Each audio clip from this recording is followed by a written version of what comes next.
Dis altyd vir my 'n lieflike en 'n geseënde voorreg, soos die Here my seën om die boodskap vanoggend met u te deel.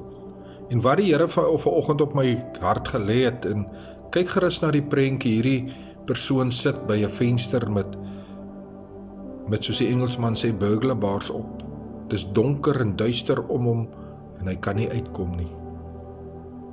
Hoeveel van julle voel vanoggend so in julle daaglikse lewe?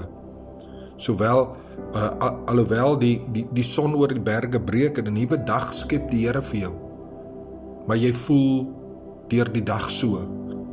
As jy vandag jou werksdag klaar gemaak het en jy kom by die huis, soms is jy alleen, en dan voel jy sit by in so 'n donker, duister kamer, en jy's toegesluit in hierdie kamer, en jy weet, jou verhouding met God is daar, maar jy voel nog steeds of alles net om jou vasgehou in 'n kamer, toegesluit in slawerny.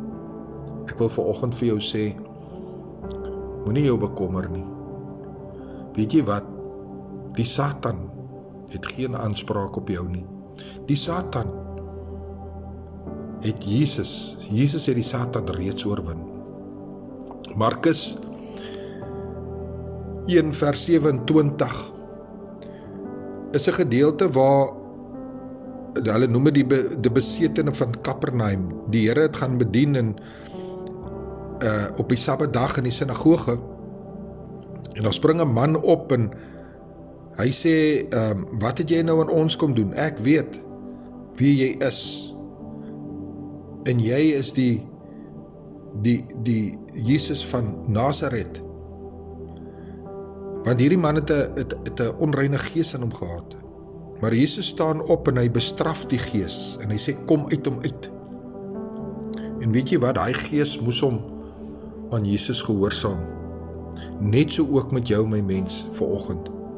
Weet jy wat, die Here sê in Lukas 10 vers 17, hy stuur die 70 disippels uit, en hierdie disippels kom terug met blydskap, en hulle sê, Here, ook die duiwels onderwerp hulle aan ons, in u naam, in Jesus se naam. Jy sien, die Satan, die prins van duisternis, die duiwel en sy booswigte moet na Jesus luister. Hulle kan nie, want hulle was oorwin. En net so in jou lewe, as jy God aanneem, as jy Jesus Christus as jou redder en jou saligmaker aan, jy het 'n verhouding met hom, wedergebore, wil ek vandag vir jou sê, die duiwel het geen aanspraak op jou nie. Jy kan hom teenstaan. In Jakobus 4 vers 7, ek gaan dit lees uit die Amplified Bible uit, James 4 verse 7, so be subjected to God, resist the devil, stand firm against him, and he will flee from you. So dis duidelik, wanneer jy vasstaan in jou geloof, en jy volhard in die Here Jesus Christus, dan moet die Satan jou verlaat, en dan kan die lig oopmaak. Dit voel alles wat jou binne in hy donker kamer vashou, ontplof en maak oop. En jy kan die ware lig van Jesus Christus, sy liefde, sy voorsiening en alles wat hy vir jou gee, kan jy ervaar.